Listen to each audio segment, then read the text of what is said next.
राधे राधे दोस्तों, सावन के इस पवित्र मास में हम सुन रहे हैं देवों के देव महादेव के 12 ज्योतिर्लिंगों की कथा। अभी तक हमने श्रवण किया सोमनाथ ज्योतिर्लिंग, ओंकारेश्वर ज्योतिर्लिंग, महाकालेश्वर ज्योतिर्लिंग और मल्लिकार्जुन की कथा।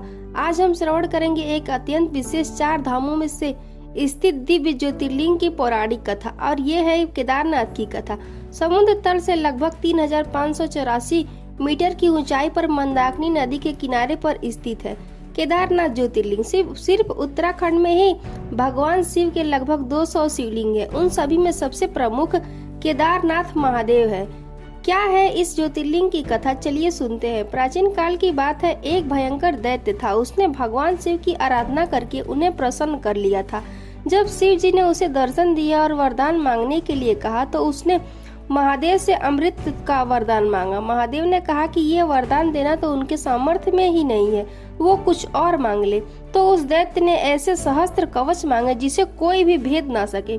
महादेव ने इस वरदान पर भी असहमति जताई और उसे पुनः वरदान मांगने के लिए कहा। उस दैत्य ने अपनी बुद्धि का प्रयोग करते हुए कहा, हे शंभु, मुझे ऐसे सहस्त्र कवच प्रदान कीजिए जिससे मैं अजय हो जाऊं। यदि कोई व्यक्ति मुझसे सहस्त्र वर्षों तक युद्ध करे, केवल तभी मेरा एक कवच टूट पाए। भगवान शिव ने उस राक्षस को यह वरदान दे दिया और तब से उसका नाम पड़ा सहस्त्र कवच असुर। महादेव से विजय का आशीर्वाद प्राप्त करके वह असुर ऋषि मुनियों को प्रताड़ित करने लगा। त्राहिमाम करते हुए सभी ऋषिगण भगवान विष्णु का आश्रय लेने गए। इस राक्षस का वध करने के लिए उनसे प्रार्थना की। भगवान विष्णु ने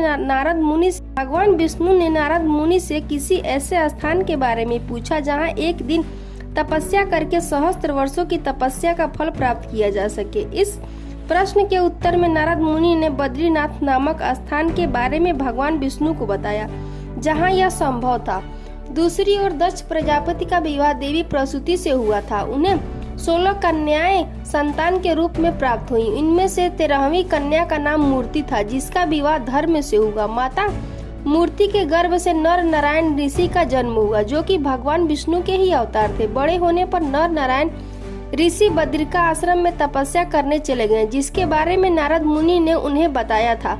और यहाँ पर प्रतिदिन एक पार्थिव शिवलिंग की स्थापना करके उसकी पूजा अर्चना करने लगे। सहस्त्र कवच असुर भी नर नारायण ऋषि से युद्ध करने की इच्छा से वहां आ पहुंचा। और फिर क्या था, एक घमासान युद्ध हुआ। जब नर उस दैत्य से युद्ध करते तो नारायण तपस्या करते, और अगली पारी में नारायण युद्ध करते तो नर तपस्या करते, क्योंकि वहां एक दिन की तपस्या का फल सहस्त्र वर्षों की तपस्या के तुल्य था। इसीलिए नर नारायण ऋषि ने उस राक्षस के 999 कवच काट गिराए।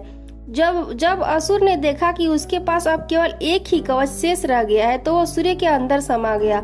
और इसी असुर ने अपने अगले जीवन काल में सूर्य पुत्र कर्ण के रूप में माता कुंती के गर्भ से जन्म लिया। नर नारायण ऋषि ने पार्थिव शिवलिंग की स्थापना करके भगवान शिव की पूजा अर्चना काफी लंबे समय तक कर रहे थे। उनसे प्रसन्न होकर महादेव ने उन्हें दर्शन दिए और कुछ वर मांगने के लिए कहा। तब नर नारायण ऋषि ने भगवान शिव से प्रार्थना की कि वे इसी स्थान पर आकर सृष्टि के जीवों का कल्याण करेंगे, विराजमान हो जाएं। उनकी प्रार्थना स्वीकार करते हुए भगवान केदारनाथ के रूप में निवास करने लगे।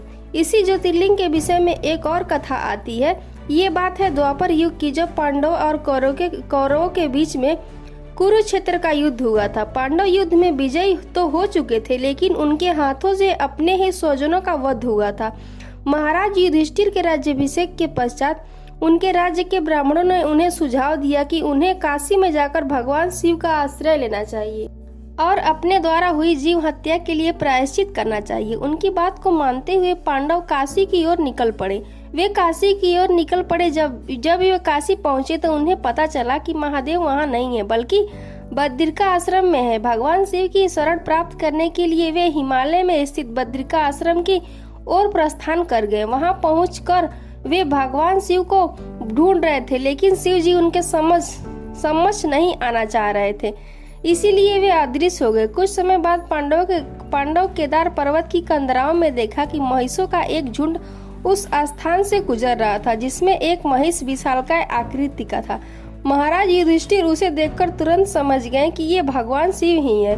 यह सोचकर उन्होंने भीम को आदेश दिया कि उस विशाल महिष को पकड़ लिया जाए, लेकिन वो महिष पांडवों को देखकर भागने लगा। भीम उसका पीछा करते रहे। उतनी देर में उस महिष ने अपना सिर बर्फ के अंदर धकेल दिया, लेकिन उसका कुबड़ बाहर ही रह गया। अचानक ही उस कुबड़ ने एक शिवलिंग का रूप धारण कर लिया, जो कि 5 महाभूतों से बना हुआ था, और उस महिष की बाकी के शरीर के भाग अलग अलग जगहों पर बाहर निकले। उनके हाथ तुंगनाथ में बाहर दिखे, उनका चेहरा रुद्रनाथ में बाहर आया, पेट मद महेश्वर में और बालों के सहित सिर कल्पेश्वर में दृष्टिगोचर हुए। और इस प्रकार उन 5 स्थानों पर भगवान शिव के विभिन्न शिवलिंगों की उत्पत्ति हुई और उस पंच केदार के नाम से जाना जाने लगा। मुख्य मंदिर केदारनाथ ज्योतिर्लिंग के नाम से जाना गया। महाराज पांडु ने भी अपनी देह का त्याग इसी स्थान पर किया था, इसीलिए यहाँ पांडुकेश्वर नाम से भी एक मंदिर है। केदारनाथ का मंदिर केवल 6 मास के लिए श्रद्धालुओं के लिए खोला जाता है। वैशाख माह की अक्षय तृतीया से लेकर कार्तिक पूर्णिमा तक यह 6 माह पूर्ण हो जाते हैं और कपाट बंद करने का समय आता है तो मंदिर में एक नंदा दीप नामक एक दीपक प्रज्वलित किया जाता है। 6 मास बीत जाने पर जब इस मंदिर के कपाट खोलते हैं तो नंदा दीप का प्रज्वलित अवस्था में ही पाया जाता है। ऐसा इसीलिए है क्योंकि उन 6 महीनों में देवी देवता भगवान शिव की पूजा आराधना करते हैं और इस दीपक को प्रज्वलित रखते हैं। सर्वप्रथम पांडवों द्वारा स्थापित केदारनाथ महादेव के मुख्य मंदिर की स्थापना लगभग 8वीं शताब्दी में जगत गुरु आदि शंकराचार्य द्वारा की गई थी। उनकी समाधि आज भी मंदिर के पीछे स्थित है। 2013 में जब इस पवित्र तीर्थ स्थल पर भयंकर आपत्ति आई थी, उस समय भी यह मंदिर बिना किसी क्षति के स्थित रहा था। तो ये थी आज की केदारनाथ महादेव ज्योतिर्लिंग की कथा।